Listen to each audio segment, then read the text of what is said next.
Assalamualaikum warahmatullahi wabarakatuh. Saya Faradisa Akmalia, NIM 1903026. Di sini saya akan menjelaskan tentang penyusunan rencana usaha. Nah, sebelum kita memulai suatu usaha, kita harus menyusun rencana usaha. Dalam penyusunan rencana usaha, hal-hal yang perlu dicantumkan yaitu profil usaha berupa sejarah, visi, dan misi. Kemudian deskripsi dan keunggulan produk. Kita harus mendeskripsikan produk apa yang akan kita perjualbelikan, kemudian keunggulan produk itu.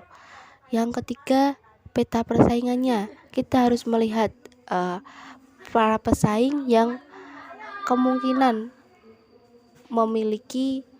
sudah memiliki produk yang sama dan mereka itu sudah berjalan lebih lama daripada kita dalam berbisnis.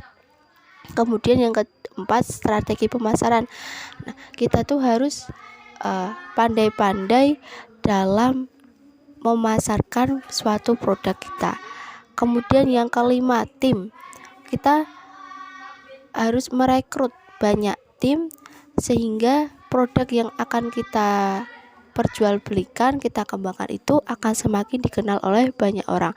Dan tim itu akan dibagi menjadi beberapa tim. Ada yang tim bagian pemasaran, tim bagian produksi, dan lain-lain.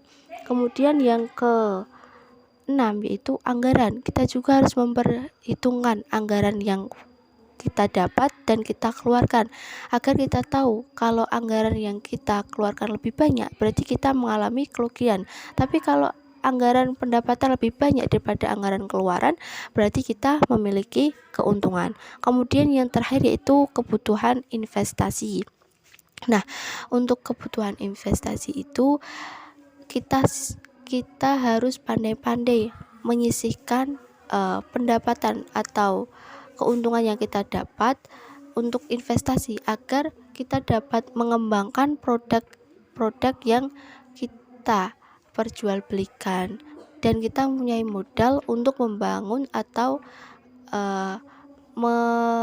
lebih mengembangkan di cabang-cabang produk yang kita bisniskan, seperti itu.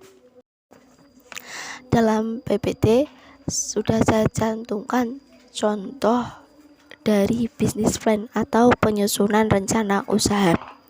Di situ saya contohkan usaha dalam bidang makanan, yaitu usaha bubur sumsum. Karena apa? Karena itu berdasarkan pengalaman saya dulu saat saya mondok di Pati.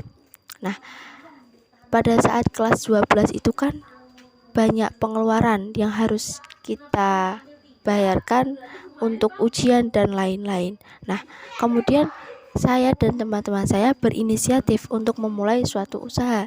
Nah, karena kelas 12 itu banyak yang memulai bisnis juga, banyak yang berjualan. Kami sebelumnya itu berembuk dulu, berdiskusi untuk memulai usaha yang sekiranya itu belum ada yang memperjualbelikan atau belum ada suatu produk yang seperti usaha yang akan kami jalankan.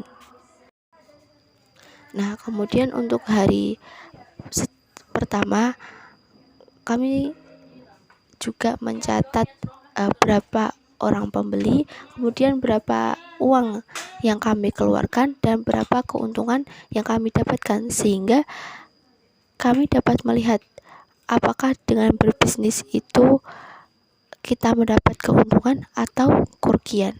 Nah, dan ternyata itu keuntungan yang kita dapatkan itu tidak disangka-sangka, ternyata 2 kali lipat lebih besar dari yang kita perkirakan.